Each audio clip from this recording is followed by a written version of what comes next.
What happens when justice itself turns its back on the truth? Imagine a courtroom, marble floors, polished benches, the place meant to protect fairness, and then picture a police officer drawing his gun on a black woman simply for speaking.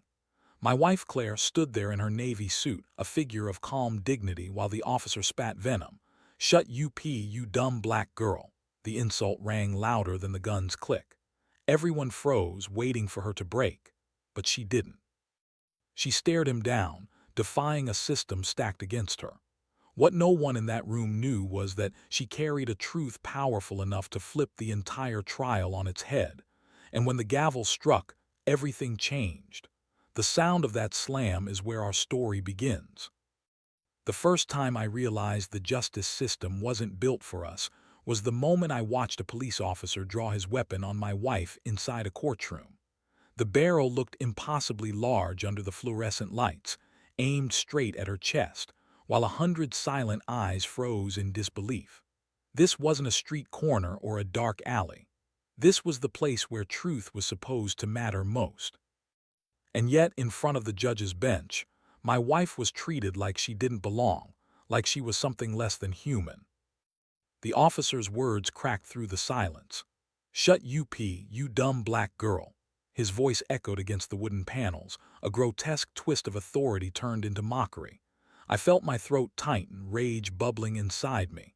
But my wife Claire stood tall, her hands steady at her sides, her gaze unflinching. She had faced down war zones, but never had she looked so small in the eyes of those meant to protect her. The prosecutor cleared his throat as if this humiliation was simply part of the process. "Officers, keep her in line," he sneered, pretending not to see the weapon shaking in the air. Around us the crowd shifted, murmurs rising. A woman in the gallery gasped, clutching her purse tighter. Another man lowered his eyes, unwilling to meet the reality in front of him.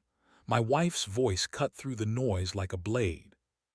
"You've crossed a line. This isn't law enforcement, this is harassment." Her tone was calm, defiant, every syllable heavy with the weight of centuries of injustice. The officer's knuckles whitened on the grip. His partner muttered, "She needs to learn her place." My fists curled at my side. Every muscle screamed to act to protect her, but the judge's gavel slammed down hard, echoing like thunder. "Order in the court," the judge barked. Yet no one moved to stop the gun pointed at my wife. The silence pressed down on me, suffocating. I could see Claire's chest rise and fall, steady but deliberate, a soldier's rhythm hiding under her civilian skin. That's when I knew something deeper was about to break loose. Because what none of them knew, what not even I fully understood, was that my wife had prepared for moments like this her entire life. And the man holding the gun was seconds away from discovering exactly who he had underestimated. I remember the sound of that pistol's hammer cocking back, sharp and final like a lock sealing shut. Every breath in the room seemed to vanish. My wife stood alone in the center of the courtroom, a black woman surrounded by uniforms and stares that questioned whether she deserved to speak at all. The officer's hand didn't waver this time. The weight of his intent was crushing, not just on her chest, but on everyone who dared to watch. I looked around desperately. Faces turned away, neighbors and colleagues suddenly finding the floorboards fascinating. Even the stenographer's hands hesitated above the keys, as though typing the words might make them more real. A single bead of sweat rolled down my temple. My wife had defended this country, but here she was treated like a trespasser in its own house of justice. "On your knees," the officer barked, his tone dripping with the smug certainty of a man who thought his badge gave him ownership of her body. My wife didn't move. Her silence was resistance, a refusal to let them see her bend. The prosecutor smirked, sliding a file across the table like this was all routine. "She's obstructing," he said flatly. "Do what you must." That file was a small detail, but it cut deep. Her name scrawled wrong on the cover, misspelled like she wasn't worth the effort of recognition. I saw her eyes flicker to it, a tiny wound, invisible to most, but enough to tighten her jaw. That detail would stay with me forever, the insult within the insult. And still she stood tall. Her voice finally broke the silence, steady as iron. "Point that weapon as long as you want. It won't change the truth." The gallery gasped softly, a ripple of unease moving through the benches. One older man whispered, "She's got guts," as if courage was unexpected from someone like her. I clenched the railing in front of me, nails biting into wood. The officer pressed the muzzle closer, inches from her face now, daring her to blink. The air was suffocating, every second stretched taut. And then her eyes shifted, not to him, but to the back of the courtroom. Someone had just entered, and the tension in her shoulders eased ever so slightly.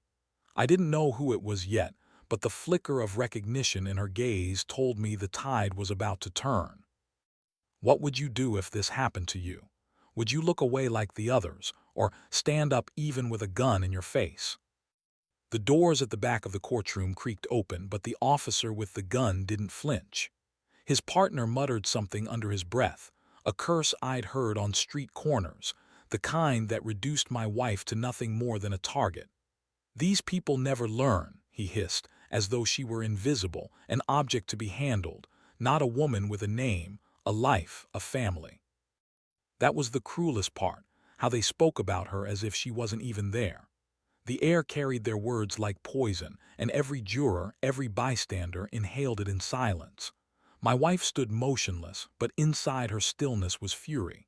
She was no longer just Claire, my wife. She became the embodiment of every black woman dismissed, disrespected, or silenced by a system that swore it was blind. The prosecutor leaned back in his chair, lips curling into a smirk. "You see, Judge, she's already out of control. This is exactly why they don't belong in positions of authority." His words landed heavy, each syllable another weight pressing down on her shoulders.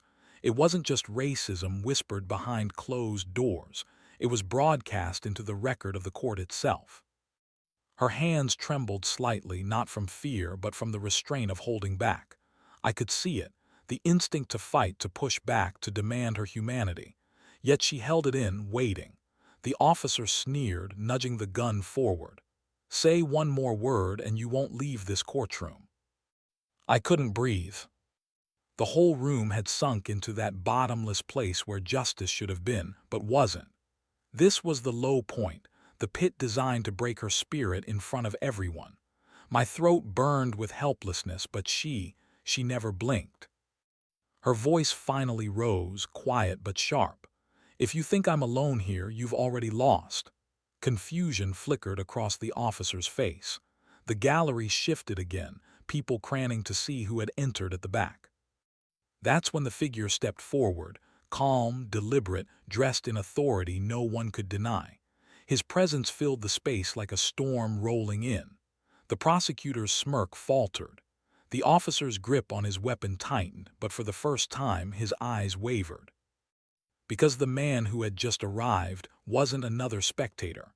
He was the one person in this room whose word could crush them all. And with each step he took closer, the balance of power began to tilt. The man's shoes echoed on the marble floor, each step slicing through the silence. Whispers rippled across the gallery as recognition spread. Judge Harris, the presiding chief of the circuit, the one no one dared to defy. His eyes locked on the officer still pointing a gun at my wife. The room seemed to shrink under the weight of his glare. "Lower your weapon, now." His voice was calm, but it carried a finality that froze the air. The officer hesitated, sweat beading at his temple, the arrogance draining from his face. My wife didn't move, her chin high, her breath steady, every inch the embodiment of quiet defiance. The prosecutor tried to interject, his voice shaky. "Your Honor," she provoked. "Enough!" Judge Harris's gavel slammed once, the sound exploding like a gunshot. "This court will not be desecrated by your prejudice." His words cracked through the room, shattering the flimsy shield of authority the men had hidden behind. The officer's hands faltered, and in one swift motion, two bailiffs closed in, wrenching the gun away and forcing him to his knees.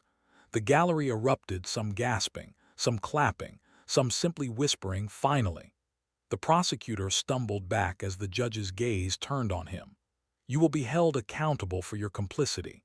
Justice is not a tool for your bias." My wife exhaled slowly, the tiniest tremor in her shoulders betraying the storm she had just weathered. Then she spoke, her voice steady, slicing through the chaos. "You can try to silence me, you can try to intimidate me, but you cannot erase the truth." Every word landed with the force of a hammer. The officer was dragged out in cuffs, the prosecutor's files seized. The court had flipped, the symbols of power crumbling before the truth they tried so hard to bury. I finally let out the breath I had been holding, pride swelling as I watched Claire stand taller than anyone else in that room. Walking out of the courthouse that evening, the crowd parted around her like a tide. Some nodded, some whispered thanks. She didn't need applause. Her strength had already rewritten what justice looked like that day. And as I held her hand, I knew one thing. They had chosen the wrong woman to target, and the entire city would remember it. If this story shook you, comment where you're watching from.